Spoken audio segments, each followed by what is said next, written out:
Let's now understand the bid-ask and the bid-ask spread. So bid is the rate at which the price maker or the market maker buys, and ask is the rate at which the price maker or market maker sells. A price maker or a market maker is a dealer sitting in an investment bank who is constantly making prices for other dealers, and a terminal called the dealing terminal, and the lot sizes range from $250,000 to 10-20 million US. So the lot sizes are fairly large as compared to retail lot sizes.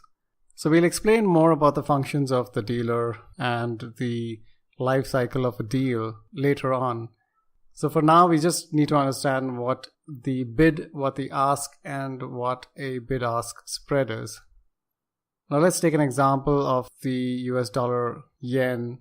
So if the US dollar JPY is quoted as 113.3234, then 113.32 is the rate the market maker buys and the price taker sells. Similarly, 113.34 is the rate at which the price maker sells and the taker buys.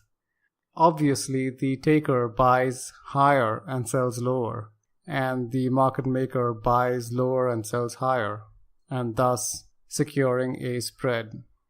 Now we'll talk more about how this influences the price action of US dollar JPY, how market makers trend prices according to their positions and according to their views on the market in later lessons. The difference between 113.32 and 113.34 is 0.02, which is the spread that the market maker earns for quoting prices.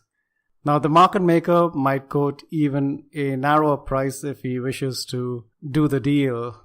Right now, that spread is a 2-pip spread. Now, a market maker might do a 1-pip spread or even a 0-pip spread. A 0-pip spread is also called a choice price.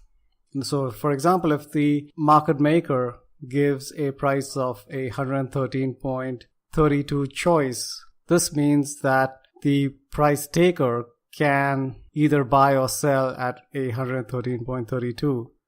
The more liquid a currency pair is, the lower the spreads are, and vice versa. In very illiquid markets, the spreads are much higher. Then spreads also tend to increase with volatility. In highly volatile markets, the bid-ask spread increases from, say, 2 pips to 3 pips to 5 pips, depending on the volatility of the market. Now, a pip is a smallest price move that a currency pair makes. It stands for a percentage in point. Most currency pairs are quoted up to 4 decimal places, so a pip would be 0.0001, which is 1/100th of 1% or 1 basis point. Some examples of a pip is USD JPY. In USD JPY, a pip is 2 decimal places, 0.01. Most currencies, a pip is up to 4 decimal places, 0.0001. Nowadays, some currencies are quoted with a half a pip spread, but in general, spreads increase with smaller quantities.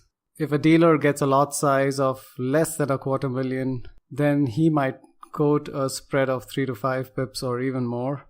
Basically, to recap, all currency pairs are quoted with a bid-ask and a bid-ask spread. Spreads depend on the volatility of the market and liquidity of a market and the lot sizes. We've also learned about what a pip is. A pip is a percentage in point, which is 1/100th of 1% or 1 basis point. Next, we look at cross rates and how cross rates are derived.